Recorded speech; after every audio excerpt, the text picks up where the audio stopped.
दोस्तों स्वागत है आपका हमारे चैनल में। आज हम रोटेशन और रिवॉल्यूशन के बारे में जानेंगे बहुत ही सिंपल वे में। तो चलिए शुरुआत करते हैं इस वीडियो की।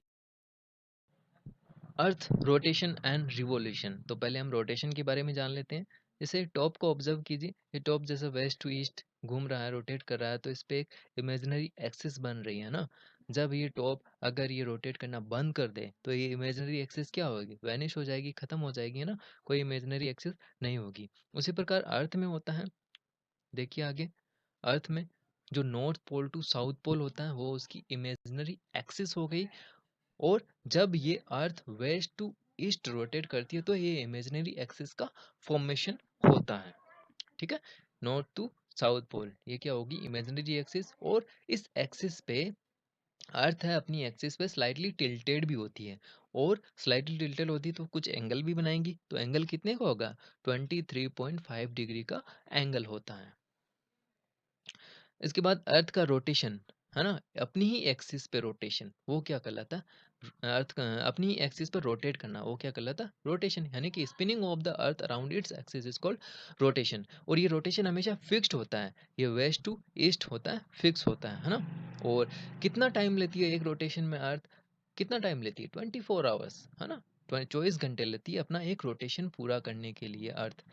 अब हम आगे ऑब्जर्व करते हैं, जैसे लाइट है, इस बॉल पे हम डाल रहे हैं, जहाँ पे बॉल पे लाइट डाल रहे हैं वहाँ पे तो हम एकदम साफ दिख रहा है डे, हमें हमें लग रहा है कि यहाँ पे डे है। और जहाँ पे लाइट नहीं आ रही है वो क्या होगा, नाइट हो गया। उसी प्रकार अर्थ में होता है ना। जहाँ पे सन की किरणें हैं जो अर्थ पे आती है स्लाइटली, है ना, एकदम आ रही है, अर्थ के जिस फेस पे आ रही है वो तो हो गया डे।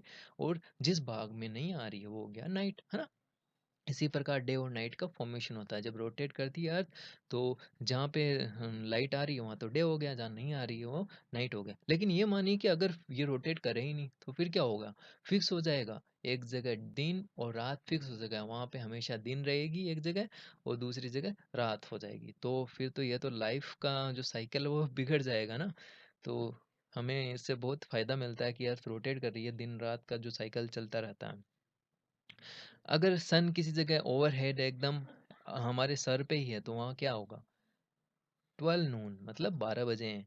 डॉन और डस्क की स्थिति क्या होती है, जो सनराइज के जस्ट पहले की स्थिति होती है वो क्या होता है, डॉन। और जो सनसेट के जस्ट बाद की स्थिति होती है वो क्या हो जाता है, डस्क, है ना। डॉन और डस्क, ये डॉन और डस्क की स्थिति होती है ना। डॉन और डस्क को, डस्क के यानी कि डस्क के लिए हमें एक दूसरा वर्ड भी यूज कर सकते हैं। डस्क के लिए क्या होता है, ट्विलाइट। डस्क के लिए एक अदर वर्ड यूज होता है, ट्विलाइट, है ना, ट्विलाइट। आगे चलते हैं। हम्म हम जब रोटे ट्रेन में सफ़र करते हैं तो हमें दिखता है कि जो बाहर के ऑब्जेक्ट हैं वो हमें दूर जाते दिखाई देते हैं ना, चलते हुए दिखाई देते हैं। लेकिन वो नॉर्मली होता क्या है, वो तो रियली में तो स्टेबल है, चल तो हम रहे हैं ट्रेन के साथ, है ना। तो ऐसा ही अर्थ में होता है ना।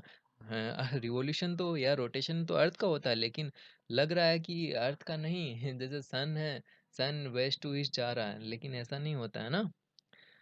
तो ये कंसेप्ट याद रखना ट्रेन वाला।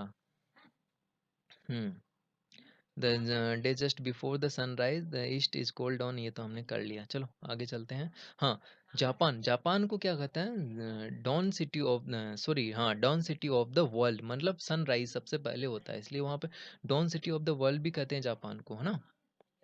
वहाँ पे सनराइज और सनसेट, यानी कि सनराइज सबसे पहले होता है और सनसेट भी सबसे पहले हो जाता है। दोनों वहाँ पे दोनों फॉर्मेशन सबसे पहले ही होते हैं। अब हम जानते हैं रिवॉल्यूशन के बारे में।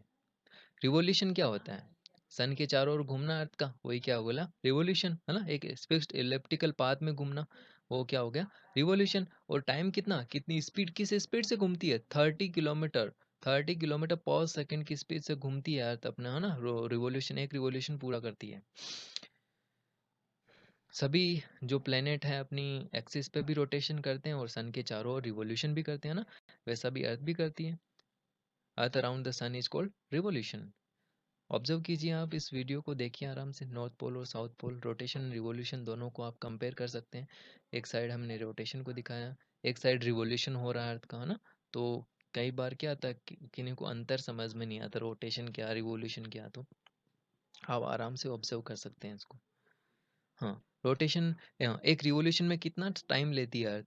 365 डे 6 और एंड 8 मिनट अप्रोक्सीमेटली, यानी कि 365 एंड 1/4 डे। और ये जो 1/4 डे हैं, ये हर 4 साल में, मतलब हर चार चार साल बाद में क्या हो, एक दिन बन जाएगा, तो एक दिन को हम एक्स्ट्रा जोड़ देते हैं, वो क्या होता है, हमारा लीप ईयर हो जाता है ना। वैसे तो नॉर्मली 365 डे ही होते हैं, है ना। तो लीप ईयर में क्या होता है, एक दिन जो एक्स्ट्रा जोड़ देते हैं, वो जो 6 हॉर्स है ना, वो 6 हॉर्स का डिफरेंस है ना।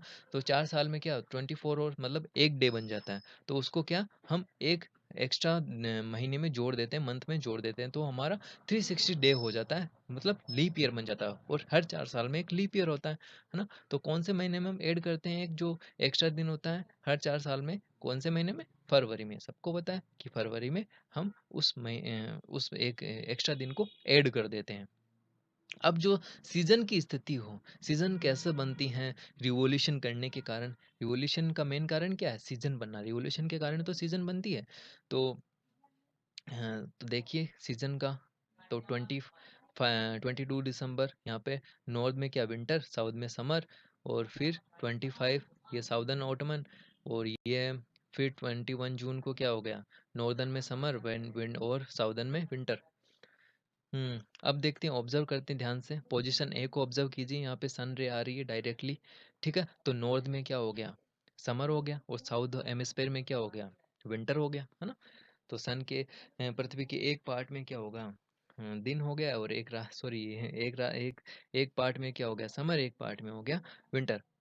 ऑब्जर्व कीजिए पोजीशन ए में, है ना। पोजीशन ए में क्या हो गया, नॉर्दर्न हेमिस्फेयर में तो समर हो गया, और साउदर्न हेमिस्फेयर में विंटर हो गया। अब ऑब्जर्व करते हैं पोजीशन बी को। पोजीशन बी में क्या होगा कि जो विंटर है वो होगी नॉर्दर्न हेमिस्फेयर में, जो अभी की पोजीशन है दिसंबर वाली, जनवरी वाली।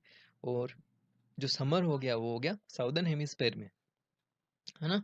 तो पोजीशन ए और बी को हम आराम से कंपेयर करके जो विंटर और समर की जो पोजीशन है, कैसे फॉर्मेशन होता है, उसको आराम से हम समझ सकते हैं, ऑब्जर्व कर सकते हैं। उसके बाद में समर सोलिस्टिक और विंटर सोलिस्टिक भी होते हैं, उनको भी हम समझेंगे। उससे पहले इक्विनॉक्स को समझ लेते हैं। इक्विनॉक्स क्या होता है? इक्विनॉक्स का मतलब होता है अर्थ के प्रत्येक प्लेस पे, हर स्थान पे डे और नाइट बराबर होंगे। इक्विनॉक्स का मतलब ये होता है ना, प्रत्येक स्थान पे, अर्थ के प्रत्येक स्थान में क्या होता है, दिन और रात बराबर होंगे इक्विनॉक्स की स्थिति में, ठीक है। और इक्विनॉक्स के बाद में हम समर सोलिस्टिक और विंटर सोलिस्टिक को भी पढ़ेंगे। समर सोलिस्टिक और विंटर सोलिस्टिक का मतलब क्या हो गया कि समर सोलिस्टिक, सोलिस्टिक मतलब सोल, सोल मतलब सन। और स्प्रिंग इक्विनॉक्स और ये विंटर इक्विनॉक्स तो बनते ही, हाँ। स्प्रिंग इक्विनॉक्स और विंटर इक्विनॉक्स बनते हैं 21 मार्च और 23 सितंबर को। स्प्रिंग इक्विनॉक्स और ऑटम इक्विनॉक्स 21 मार्च और 23 सितंबर को। उसके बाद सोलिस्टिक और विंटर सोलिस्टिक और समर सोलिस्टिक। तो समर सोलिस्टिक कब होता है, 21 जून को होता है। और 22 दिसंबर को क्या होता है, विंटर सोलिस्टिक, है ना। समर सोलिस्टिक कहाँ होगा, नॉर्दर्न हेमिस्फेयर में, कब, 21 जून को। और विंटर सोलिस्टिक कब होगा, वो भी नॉर्दर्न हेमिस्फेयर में कब होगा, 21 दिसंबर को। और साउदर्न हेमिस्फेयर में इसका जस्ट उल्टा हो जाएगा, 21 को वहाँ पे नॉर्दर्न हेमिस्फेयर में अगर समर सोलिस्टिक है वहाँ, तो वहाँ विंटर सोलिस्टिक हो जाएगा। और यहाँ पे 21 दिसंबर को नॉर्दर्न में विंटर सोलिस्टिक है, तो वहाँ पे क्या होगा, वहाँ पे समर सोलिस्टिक हो जाएगा, है ना। और 21 जून लॉन्गेस्ट डे होता है नॉर्दर्न हेमिस्फेयर में, और 21 दिसंबर शॉर्टेस्ट डे होता है साउदर्न हेमिस्फेयर में, ठीक है। तो आप शायद मेरे हिसाब से इस वीडियो को समझ गए